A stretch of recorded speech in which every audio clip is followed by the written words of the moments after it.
To be honest, the stock fitment on SN95 Mustangs suck. We're finally going to be fixing that on my New Edge Roush. So to fix that, I got some wheel spacers. I got these from Steeda. They are 1-inch wheel spacers. One thing I recommend for wheel spacers is to get something that is trusted, especially for customer service. You'll see why later. In case you want to know the part number, there it is right there if you want 1 inch. But what we need to do next is take the wheels off the car and jack it up.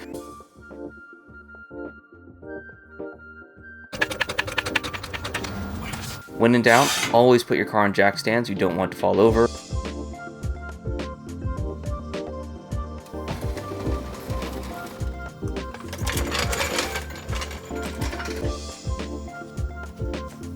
After loosening up the lug nuts with a breaker bar, I use my impact driver to help get them off.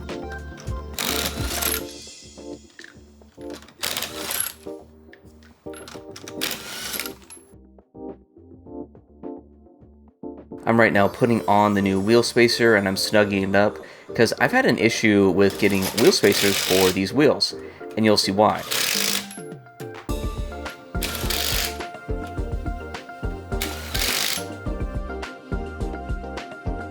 The biggest problem I run into is that for some reason they do not like to work nicely with Roush wheels. As you can tell, it won't mount flat. Let me show you why. You can see the old stud right here is protruding past the wheel spacer. Typically this isn't an issue, but for some reason on my car it is. As you can see, I have about ½ inch, quarter inch to ½ inch of extra stud pushing through. Now on my Roush wheels, as you can tell, there's no opening for that stud to go through.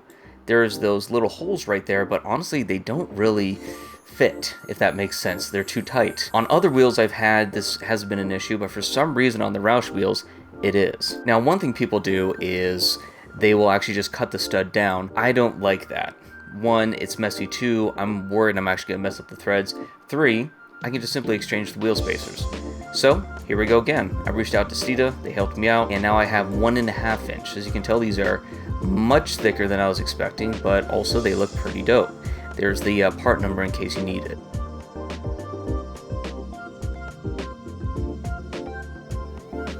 So now we're back to the car, and I am making sure that these go on nice and flat to the brake rotor.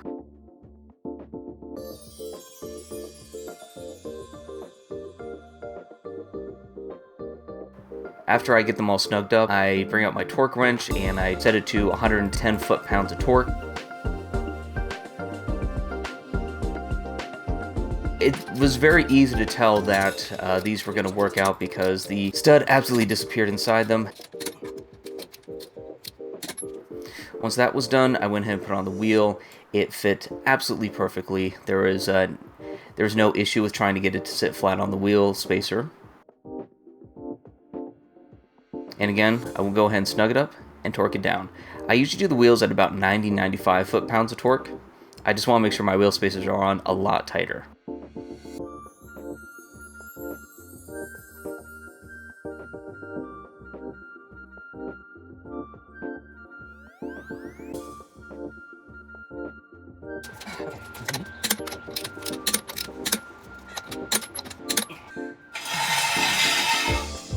With that, we're going to put it on the ground.